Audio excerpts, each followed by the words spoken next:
अस्सलाम वालेकुम। DNN news के साथ मैं हूं नादरा आमिर। अब रुख करते हैं खबरों की तरफ। खबर शामिल करती है साहिवाल से। हमारे डिविजनल ब्यूरो चीफ मोहम्मद रहीराव की रिपोर्ट के मुताबिक साहिवाल में बिजली की गैर एलानिया तवील लोड शेडिंग का सिलसिला शुरू हो गया, जिसके बाईस शहरियों के साथ साथ ताजरों को भी शदीद मुश्किलात का सामना है।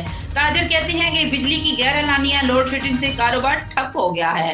गर्मी का पारा हाई होते ही साहिवाल में बिजली की गैर एलानिया तवील बंदिश का सिलसिला शुरू हो गया, जिससे घरों में शहरियों को शदीद मुश्किलात का सामना है। जबकि दूसरी जानब ताजिर बरादरी भी गैर एलानिया लोड शेडिंग पर कारोबार ठप होने का रोना रो रहे हैं। शहरियों और ताजिर बरादरी का कहना है कि हर आने वाली हुकूमत लोड शेडिंग खत्म करने के दावे करती है, मगर हकीकत में लोड शेडिंग खत्म होने के बजाय बढ़ती जा रही है।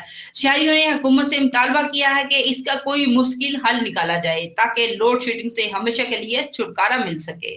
गर्मी का पारा हाई होते ही कमीर शरीफ में बिजली की गैर एलानिया तवील बंदिश का सिलसिला शुरू हो गया, जिससे घरों में शहरियों को शदीद मुश्किलात का सामना है। जबकि दूसरी जानब ताजिर बरादरी भी गैर एलानिया लोड शेडिंग पर कारोबार ठप होने का रोना रो रहे हैं। हमारे कमीर शहर में बिजली घंटा आ रही है और घंटा जा रही है। कारोबार का बड़ा मसला बना हुआ है। कस्टमर बहुत तंग हो रहे हैं। जो भी काम करवाने आता है वो बस बैठ के चला जाता है। बिजली वो प्रॉपर नहीं काम हो रहा है। हमारी घूमते वक्त से अपील है कि ये मसला हल किया जाए। बस हमारी गुजारिश है कि हम ये बढ़ती हुई लोड शेडिंग से बहुत ज़्यादा परेशान हैं, जिसकी वजह से हमारे कारोबार बहुत ज़्यादा तबाही कुन हालात में जा रहे हैं।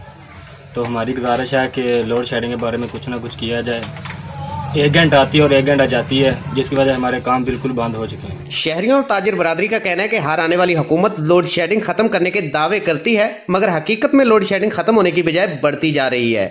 शहरियों ने हुकूमत से मुतालबा किया है कि इसका कोई मुस्तकिल हल निकाला जाए ताकि लोड शेडिंग से हमेशा के लिए। अब तक के लिए इतना ही। मजीद जानने के लिए हमारे साथ रहिएगा।